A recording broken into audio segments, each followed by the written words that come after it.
Hello, Taylor Ellwood with Imagine Your Reality Business Coaching, and what I'm going to talk about today is the importance of being able to tell stories about your business. A lot of times when we're out networking or we're marketing, we're talking about the features of our business, the services and products that we offer.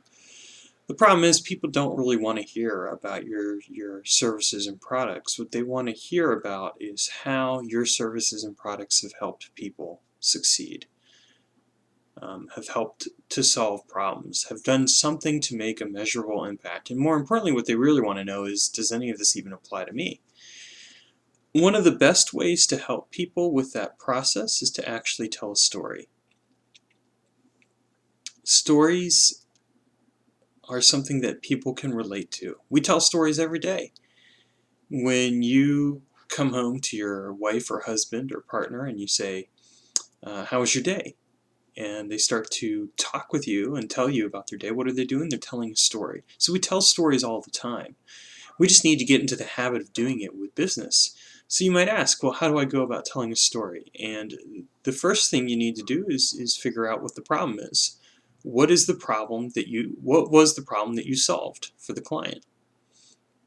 And then you need to describe the actual client. Who is this person that needed your services? You don't want to use names because that's confidential information. But for example, if I tell you that I worked with an accountant who had a small firm, and that accountant was unhappy with his business, he wasn't happy with the clients that he had, and he wasn't happy with his staff, that tells you what the problem was, is that he had some problem with his clients and he had problems with his staff, and it also tells you that he's a CPA. Then I can go and provide the solution. Well, in my case, it was that I came in and I offered to help this person out by providing a business plan that outlined where the business would be, 3 to 5 years from now, and what activities would need to be done in order to move that business ahead. Additionally, we looked at the clients and why he was unhappy with them, and in one case we fired a client, and in another case we helped him improve his communication skills with the clients.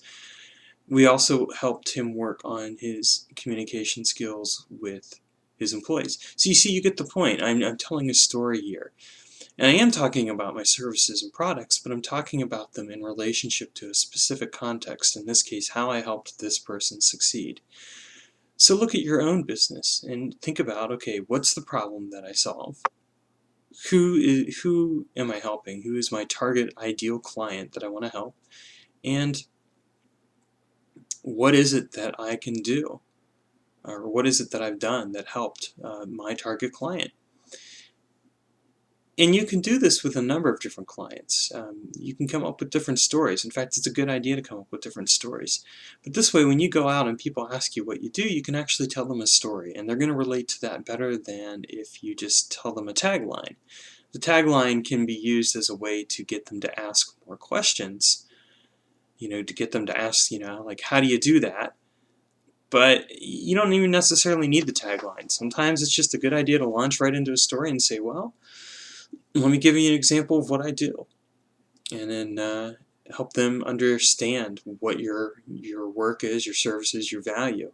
And this way, then, if they know somebody or if they identify with that within themselves, it gives you a chance to help them out or help that person out and start to develop a relationship with them.